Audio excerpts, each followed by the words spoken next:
Welcome to Ali Fitness Podcast, a weekly production all about bringing health into fitness. Petteri Lahtela is a co-founder and CEO of Oura Health, or you may know it as Oura Ring. He is a serial entrepreneur with 25 years of experience in creating high-tech products and building international businesses. His passion is to create solutions that provide meaningful health benefits. Oura is the world's first wellness ring and app.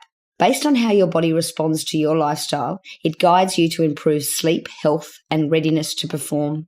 I'm so excited to have you on today, Petteri. Firstly, welcome to the show. Thanks a lot. Pleasure to be with you today. I believe that we actually may have lived in the same spot at one stage, Discovery Bay, Hong Kong. Yes, Discovery Bay in Hong Kong. It was a nice place to live. In the beginning of 2000 to 2002, we lived there with my wife, and it was a wonderful location. And that's one of many places that you've lived around the world by the sounds of it. So tell us a bit about your background and how you got to invent this amazing wellness app and product that we'll go into detail on in a moment. But yeah, tell us about that. Okay, yeah. So the first 14 years of my career is within the context of mobile telecoms. So I was in a company where we developed a testing system for mobile network testing. And in that context, first I was in developing the products, but then ended up taking them to the international markets since 1995. And then I did business in more than 30 countries doing sales and marketing and opening distribution channels and local offices. And that was also the reason that why we moved to Hong Kong. So we established the regional headquarters there for Asian market. And then also we established office to Japan and Beijing.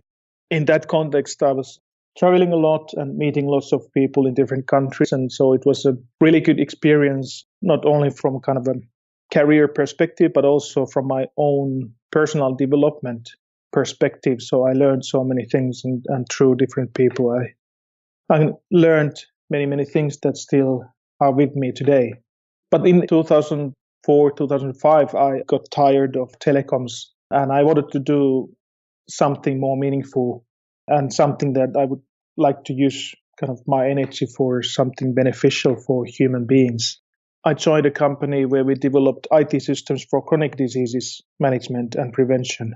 And there I had a great opportunity to discuss with the best experts in UK and in London healthcare trusts and other countries as well to really understand that what is happening in the context of chronic diseases and why people develop them.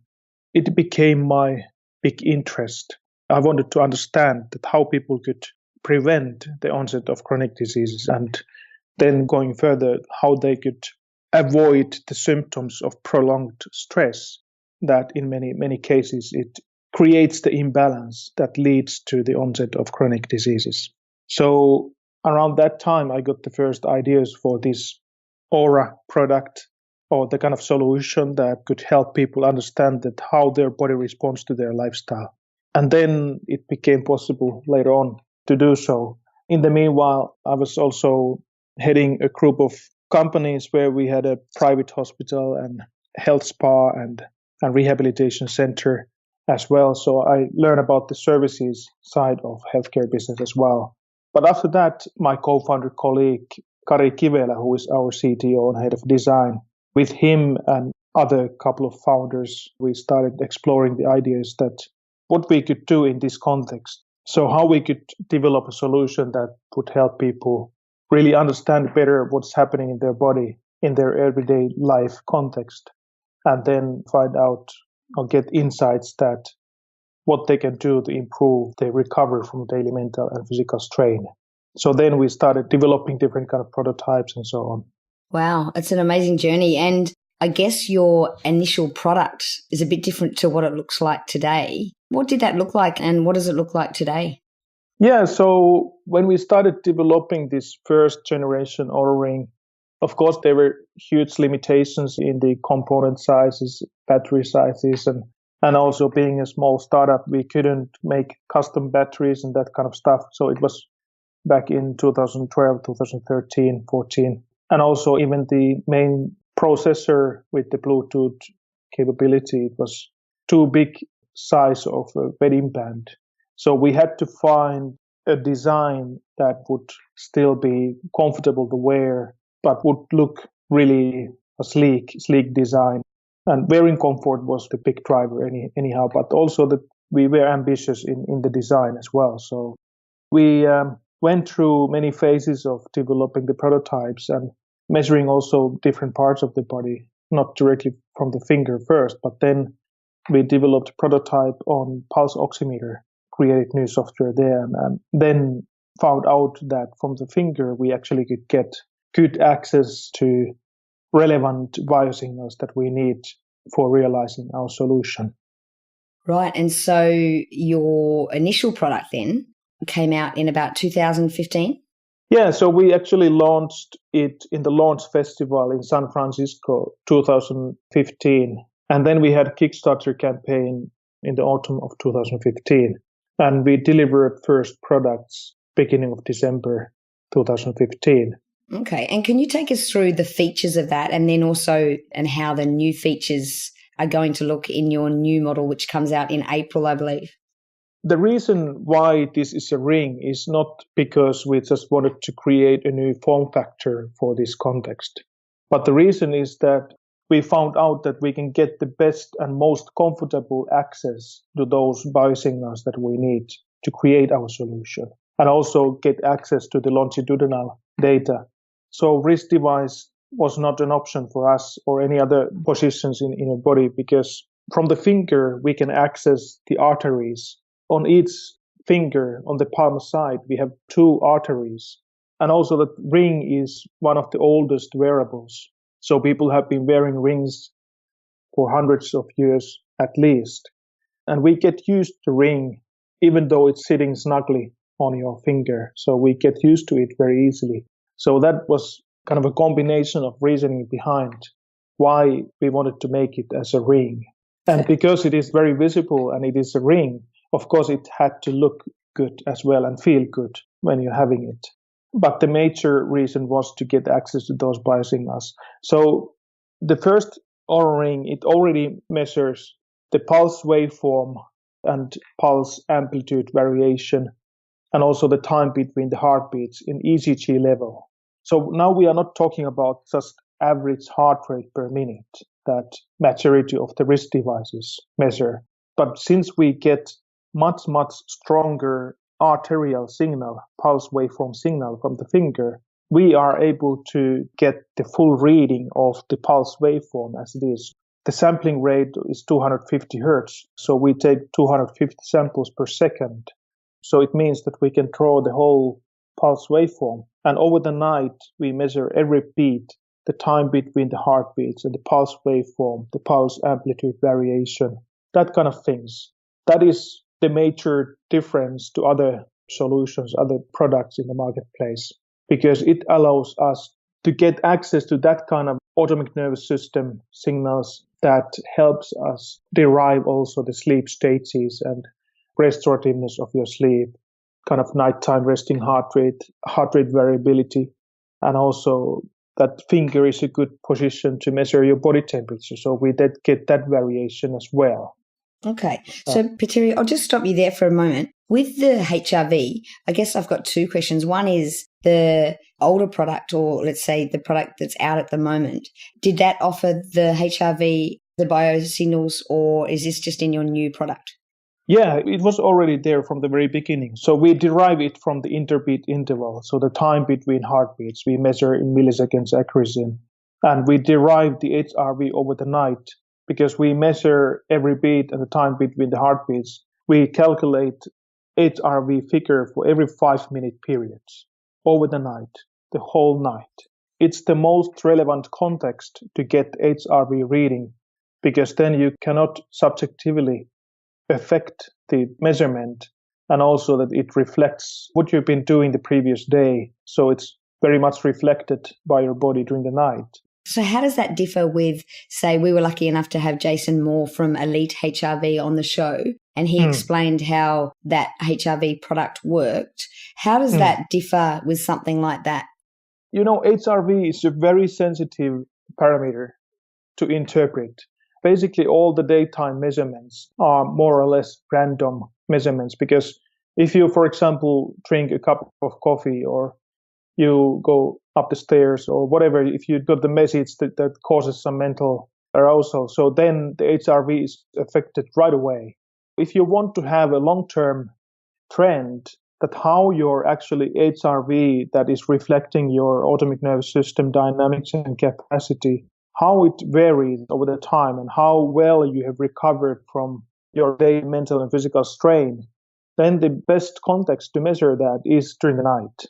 Even if you do it after you wake up in the morning, you have to really standardize the measurement time to get consistent and comparable results. Because as you know, before we started recording, we talked about chronotypes. Chronotypes are expressing the hormonal balance in our body. Like you and me, we are morning persons. So when we wake up, our hormonal balance looks different at 5 a.m. than for someone else who is an evening person. So it depends highly when you wake up and whether your stress hormones already are kind of waking you up. Then your HRV reading is quite much different from if you take it 1 hour before or something like that.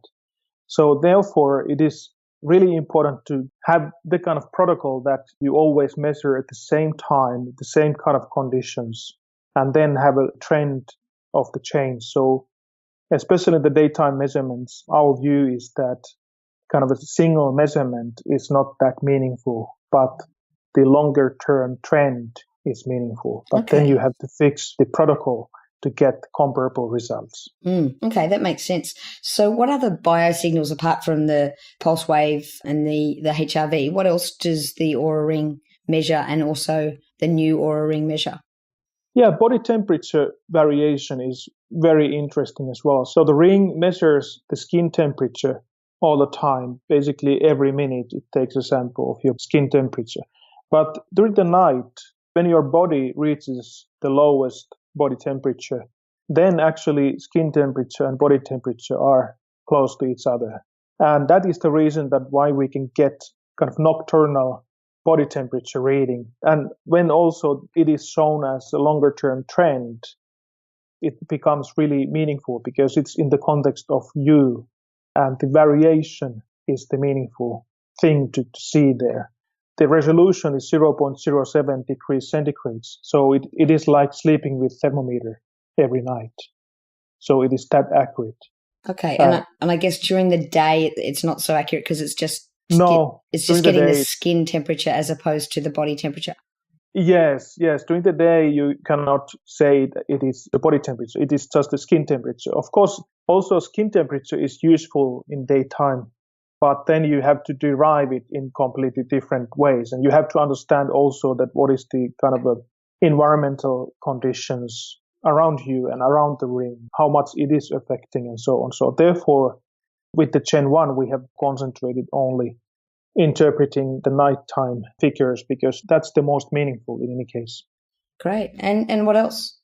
The first generation ring already had 3D accelerometer. That is, of course, used to measure all the activities and rhythms and the intensities of activities, counting calories and that kind of stuff. But also during the night, of course, to get all the slightest movements and so on. And the new Oura Ring has also gyro. We can go much deeper into automatic detection of activities and counting different things and having positions and whatever. It provides a hugely beneficial platform for developing different kind of use cases on top of it. Those are the most important in any case, is to get accurate access to the pulse waveform and the amplitude variation and interbeat interval. From that, we can derive so many other things, including the breathing rate and breathing frequency during the night. Okay, so the breathing rate and the breathing frequency, was that in the first edition?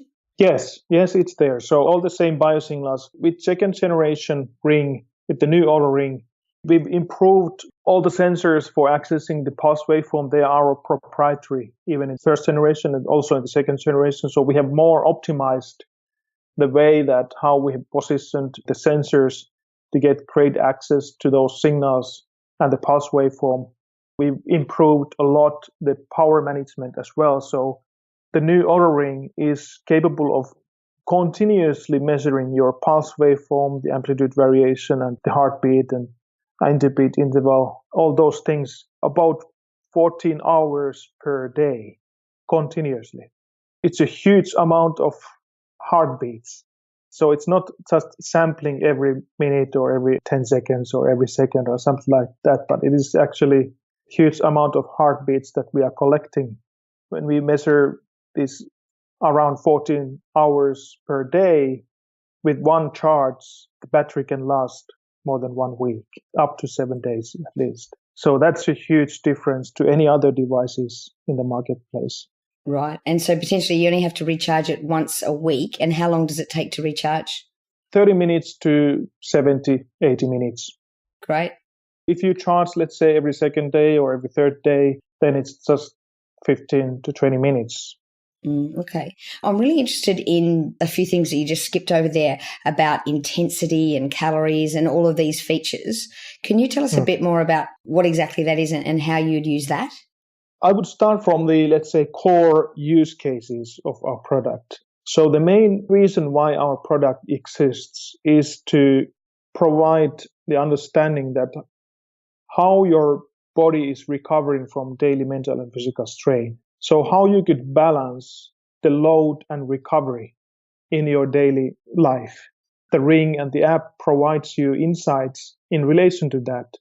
Sleep time is the most important time to get the understanding that how restorative sleep you get, how your body is responding to your daily doings, daily rhythms, and so on.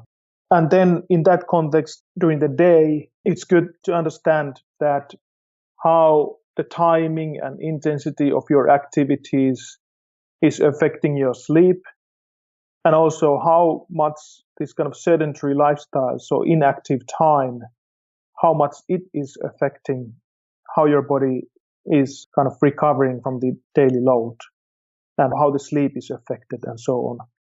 The main function is to be able to provide the user this kind of a feedback loop that whatever you do during the day is reflected by your body during the night. And so we are building the connection, helping the user to build the connection between your daily choices and body responses. Right. So in effect, in the end, does it give you like a training stress score equivalent to, say, Training Peaks, where they measure your training stress score? But of course, they can't take into consideration everything else that you do during the day. They can only take into consideration when you wear the wearable and the time that you're doing the intense activity. We wouldn't even need to measure your exercises to understand what you've done, because your body reflects during the night through resting heart rate, through heart rate variability, to body temperature, breathing rate, sleeping patterns. So there are so many things that kind of reflect, in any case, that how your body is responding to whatever you did. So you always, of course, know yourself what you did. And then by having this feedback from the app and the ring, you can then kind of learn yourself that, okay, I did very high intensity activity or exercise late in the evening. I lost all my deep sleep. Then you can make the connection that, okay, maybe this time for this high intensity exercise is too late. So why don't I try earlier time? And then you will start seeing the connection that, okay, if I do it in the afternoon, it doesn't destroy my sleep. Okay, but wouldn't there be other factors to consider as well? Of course, that is a simplified kind of example. So, of course, the meal times, for example, are affecting, and whatever you do during the day and the timing of your doings, they all are reflected by your body, how much coffee you drink and what time. But there's no general rules on those.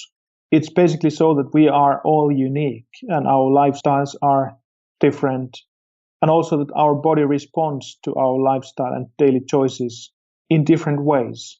You have to kind of find out yourself that what suits you best. That is the kind of a reason for personalization of the messaging or the insights that our app provides. And how user-friendly is that? So what does the data look like? And then how do we implement that? Is it quite easy, or do we have to analyze it all ourselves?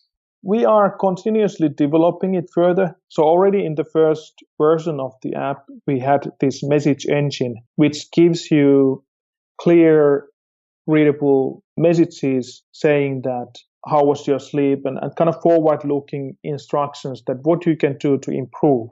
So about your sleep, about your readiness to perform, and about your activity level. So it gives you daily activity target based on how well you have recovered. So that is a big difference to all other products that push you to reach the 10,000 steps every day. So 10,000 steps is not basically based on any science.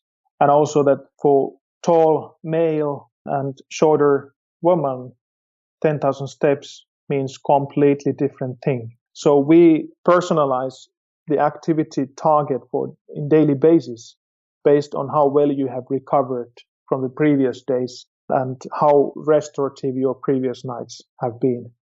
So that is a big difference. So it's very clear and simple in that sense to use, but also at the same time it allows, if you are more experienced in interpreting your body signals, then you can see cross correlations between your readiness and your resting heart rate, for example, also other body responses like body temperature and how the sleep balance, activity balance, and previous day activity, previous night sleep quality, and resting heart rate when you reach the lowest resting heart rate during the night. So all those things, they are kind of contributors to your readiness.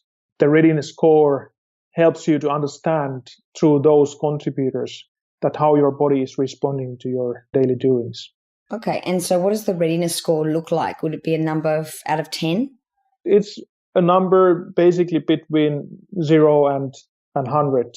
It's very good if you reach 85%. I don't think it ever goes to below 20 or something like that. So it's somewhere there in between. Okay. And so I guess from practical terms, maybe even if you could talk us through athletes that use your product and how they would use the Oura Ring. Yeah, so I think for athletes, the major reason for using our product is that it is the best tool for understanding the recovery. So HRV in that context is one thing, but I would say the sleep quality overall and the hypnogram, so how much deep sleep, light sleep, REM sleep you get over the night, and then how your exercise routines and other protocols that you have, how they affect your sleeping patterns. And then during your sleep, how resting heart rate is developing over the night when you reach the lowest resting heart rate. If you reach the lowest resting heart rate on the first half of your night, then you can think that the rest of the night is basically like recharging your batteries. But if you reach the lowest resting heart rate very late in the morning, just before you wake up, you haven't been able to recharge your batteries and you haven't recovered well for today's exercises. HRV gives a little bit longer term view to the autonomic nervous system dynamics and capacity, how it is developing and how their training regimes are affecting this trend. It depends on what phase of your training regime you are. So then you may want to optimize your training so that HRV is getting higher and resting heart rate lower and so on. So it depends on what is the phase of whether you're building dynamics or capacity or whatever. So it gives you the reflection for all of that. And also that you can interpret that in case of nutrition, eating habits, whether it's good for you to have big meal in the evening before you go to sleep, how many hours before you go to sleep you should eat so that you can digest the food so that it's not disturbing your sleep and then affecting your recovery. Yeah, and also many athletes are today trying with this intermittent fasting, for example, and find it very useful. So it's not applicable for everyone, but some athletes get huge benefits from that because this intermittent fasting, it helps with the hormonal balance and induces more growth hormones and so on. So there are plenty of different ways depending on what is the thing that you are aiming at. Yeah, so it seems like especially the new Oura Ring really looks at timing of things and optimizing the timing of things. And I guess you mentioned also chronotypes. Can you go into a bit more detail about what the different chronotypes are and how that sort of works with the app? Yeah, so I think everyone has heard about morning and evening types of people. And actually, according to Dr. Michael Breus in his book, The Power of When, there are at least 4 different chronotypes. And he has given the chronotypes even names according to mammals, like lion, dolphin, bear, and so on. So depending on what kind of rhythms are optimal, basically from the sleep quality perspective, primarily. So what is the optimal bedtime? What is the optimal wake-up time? So that you are aligned with your internal clock. And then based on that optimal sleep time, also other times like your lunch and other meals, and then your physical or high intensity exercise and so on. It helps you to understand that what are the optimal times for them during the day. For a morning person and evening person, those times look quite much different. So like for myself, my optimal bedtime is somewhere between 10:30 to 11 p.m. And for, let's say, late evening chronotype, it can be even between 1 to 2 a.m. And then they sleep longer and they can sleep longer. For me, because I'm lion, I just can't sleep longer, even if I wanted to. I normally start waking up about 5 or 6 at latest. Excellent. So, yeah, I can see how that would be very beneficial, and you'd start to see patterns over time and be able to readjust that. And from an athlete point of view, you mentioned the nutrition side of things, so it'd be great to track like intermittent fasting and how that affects you. And you also mentioned that calories can be counted as well, and I guess that gives you a good indication about how many calories were burnt. Is there a function that you can use to enter in the calories or the macro breakdowns or anything like that in terms of what you're eating? In the new version of the app, you can also do your notes and tagging and that kind of stuff. To some extent, yes. But we haven't wanted to go into the direction of, let's say, inputting all the calories of your meals and that kind of stuff. Because in our view, it is more important to understand also the quality of the food and also how your body is responding to what you eat and when you eat. So that is even more important than actually calories that you're taking, because the timing affects your hormonal balance and also the quality of it affects that, and how applicable that food is for your body. That's also very important, because if you have some allergy of something, it may affect your sleep quality very heavily. So if you continuously are eating something like gluten, for example, like in my case, gluten is affecting my internal organs right away and stressing my liver and other internal organs so much that my sleep is disrupted and so on. Even though I'm not celiac, there's no celiac diagnosis. So was the Oura Ring able to help you determine that you was slightly sensitive to gluten? Yes, it really helped me understanding that even deeper. I knew to some extent earlier, but when I started and was able to get deeper into the sleeping patterns and seeing also that, okay, if I have wakefulness during the night and it happens always at the same time, for example, between 1 and 3 a.m., then it's a signal of some internal organ imbalance. And then I started working out, finding out, okay, how I can get rid of that wakefulness during that time. So if I adjust my meal time and also adjust the contents of my meal before I go to sleep and during the day, and also when drinking coffee and so on. So I was able to build the correlation between those things and finding that, okay, what is good for me and what is not. So you mentioned several times about sleep cycles, and I guess I need to address the elephant in my brain. I can't say elephant in the room, but what can it actually measure in terms of sleep cycles? And the reason I ask this is because we had a sleep expert on the show, Pat Byrne, a couple of weeks ago, and he said that it's actually impossible to measure sleep from your wrist. And I assume he was also referring to the finger. And he said that even the medical actographs can't even detect that. All that they can detect is whether you're awake or whether you're asleep. They can't actually detect the sleep cycles. What's your opinion on that, and what sort of scientific evidence do you have? Yeah, first of all, I would like to mention that Stanford Research Institute did an independent validation study of the ring compared to polysomnography. And it was the first wearable device ever was done, this kind of a comparison. That was the way also how we developed the product and how we have been validating ourselves with other organizations over the time when we developed the product. But anyhow, this independent validation by Stanford Research Institute, it already showed that Oura is really accurate in detecting different sleep stages, deep sleep, light sleep, REM sleep. And especially they mentioned that they have never seen before that this kind of wearable device could be able to detect REM sleep so reliably. When was that study done? It was released in 2017, but they did it in 2016. So they actually bought 2 Oura rings in the Kickstarter campaign. So we didn't know that they bought them, and they only bought 2 sizes. So we have 8 different sizes because people have different sizes of fingers. So the ring needs to be good fit so that it feels comfortable and also it sits snugly on your finger when you're sleeping. But they only have 2 sizes, but they did the study with more than 40 young adults. So those 2 sizes weren't optimal for all of the subjects. So it may have not so good results for some of the subjects, but still overall the results were really good. You know, the actigraphy that was referred by this doctor you mentioned, actigraphy is just an accelerometer. It is only an accelerometer. It doesn't measure anything else than just how your wrist is moving.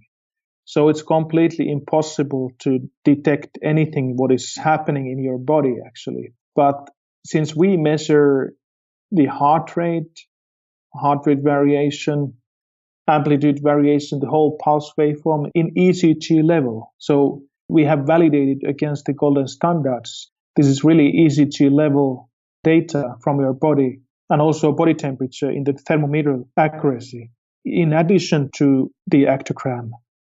So actigraphy, 3D accelerometer is one part only. And then in the new product, we have gyroscope. So we can get even into the more details there. So that is the reason that we can get into the understanding of your autonomic nervous system responses, even the communication between your central nervous system and autonomic nervous system, how it's reflected by those biosignals from peripheria. And so has your company done any direct studies comparing other wearables to yours and the difference in results?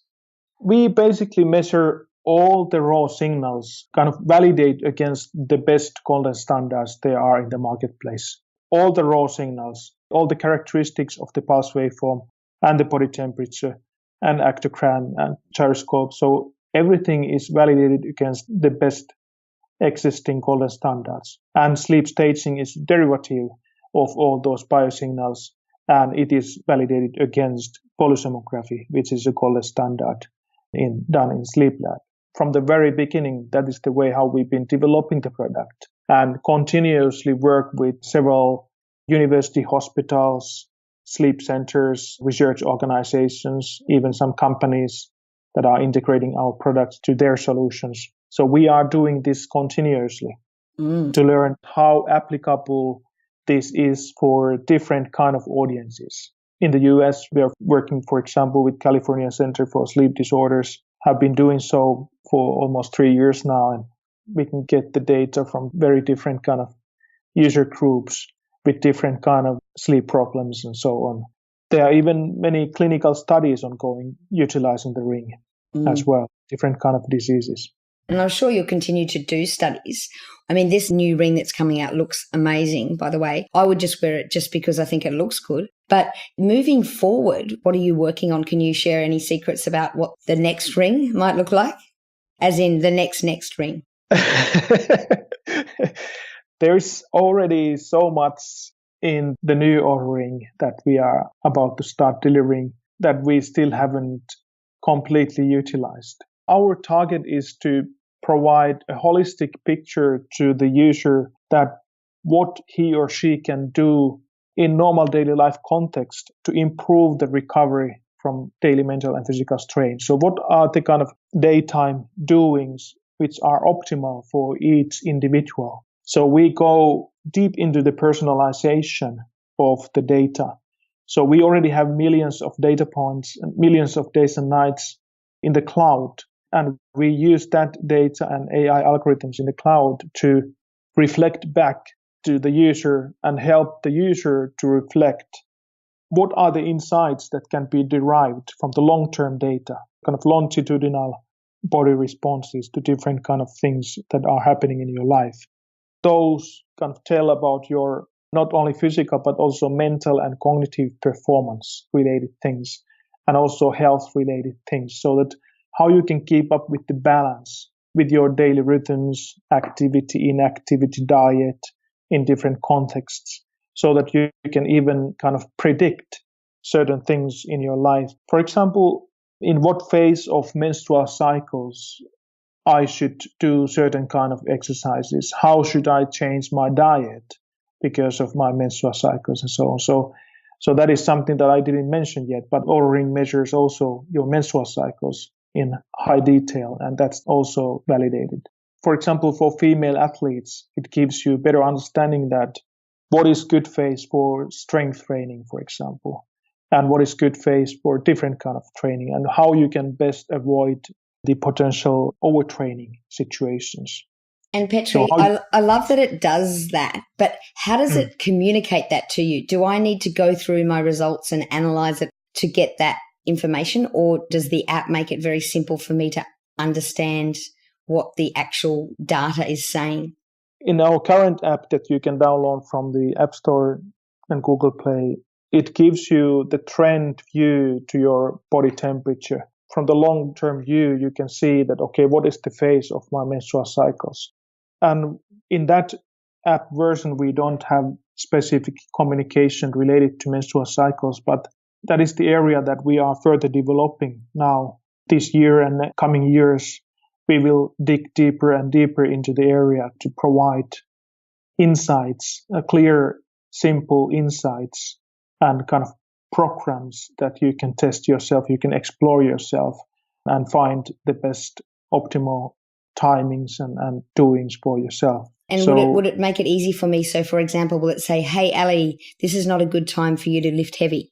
Exactly. Yeah, that is what it already says in the context of readiness to all users. So if you haven't recovered during the night, it says that, okay, today is not the day for stretching your limits. Take it easy today. So if your body temperature is a little bit high, or you reach the lowest resting heart rate quite late in the morning, or your sleeping patterns was disrupted or something like that. So all those things and the different contributors behind, they generate a clear message to you that helps you understand that what kind of a day today would be. So what I should do today. Is it good to follow my training program, or should I listen to my body and do it otherwise? Excellent. One major feature that we actually didn't discuss, which I think is very important, is its Bluetooth ability. Can you tell us a bit more about how we can use this without even using Wi-Fi? Yeah, so first of all, when we started developing the product, we wanted to make it a standalone product so that it doesn't need any other device. And that is what it is today. So even the first Oura Ring, it only uses Bluetooth to send the data for visualization in the app. So basically all the algorithms are happening in the ring, and it is handling all the data. And then it just sends the refined data to the app a few times of the day. And the longest period of Bluetooth connection is in the morning, when it sends the sleep analysis for visualization in the app. So it takes about half a minute or so. So the total time of Bluetooth on during the day is something like 2 to 3 minutes only. It automatically turns off when there are longer periods of inactivity, especially during the night. And also that you can turn it to a flight mode. So then it doesn't send anything over the Bluetooth, but just does all the measurements. And whenever you establish the connection yourself, then it transfers the data for visualization in the app.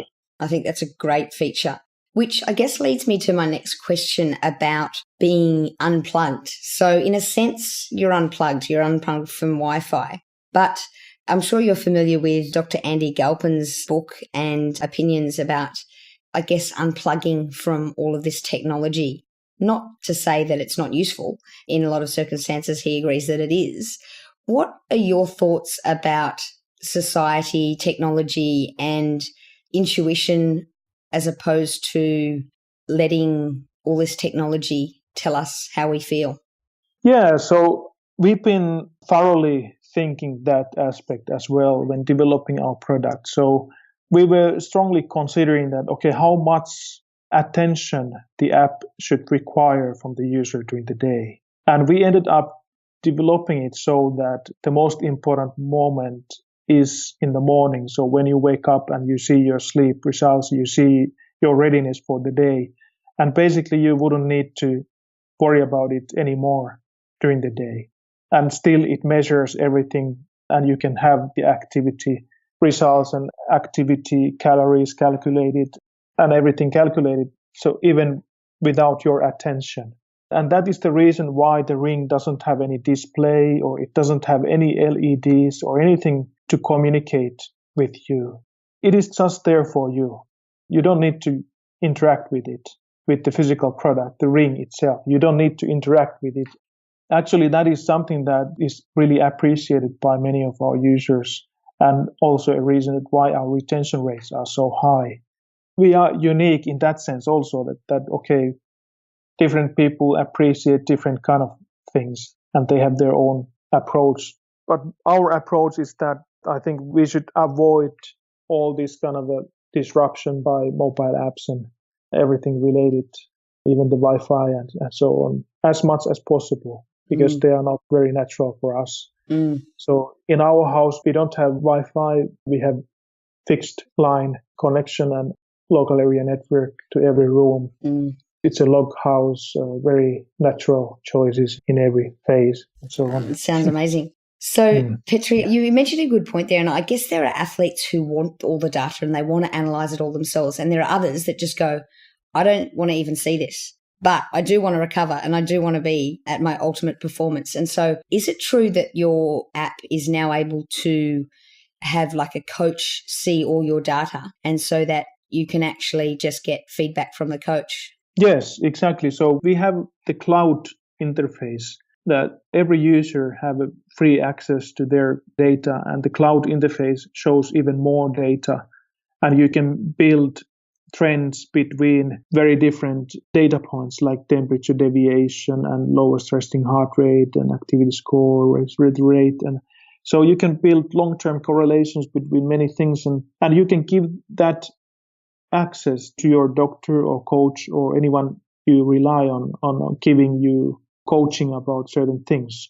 It's a simple way for a coach to see that how your body is responding to your training regime and everything what's happening in your life, and how well you are recovering, especially for athletes and for top entrepreneurs and C-level people in the companies. Like in Silicon Valley, we have doctors that use our product in the way that they help their clients be at their best all the time. That's help awesome. them optimize. Yeah.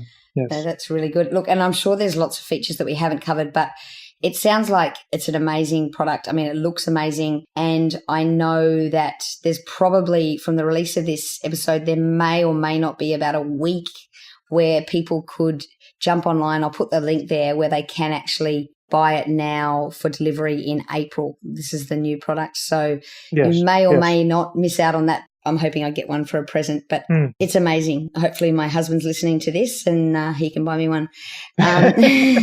So just in conclusion, Petteri, is there anything else that you wanted to tell our listeners about the Ring? Yeah, there are so many things we could discuss and go deeper into. I don't know. We already covered quite. In that case, I might ask you a question. We ask all our guests on the show a bit of a random question. Do you have a tattoo? No, I don't have. Have you ever considered? No, I wouldn't take it. Why is that? I highly respect everything, let's say, organic and very natural. And nature is really important for me, and I want to keep it that way. So I was born without tattoos, and I want to keep it that way. And I guess with the ring, you can take it off, right? But a tattoo isn't quite as flexible. Yeah, exactly.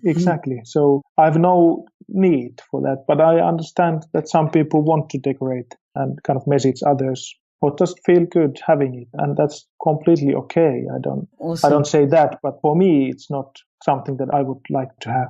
Absolutely. Look, thank you very much for your time. I really appreciate it. We all look forward to April. Thank you very much. Excellent. Thank you. It was wonderful. As an affiliate, Ali Fitness can offer the first 30 people $100 off the price of any of the new designs of the new Oura rings, but this is for a very limited time. So email Ali at ali.fitness to get your voucher.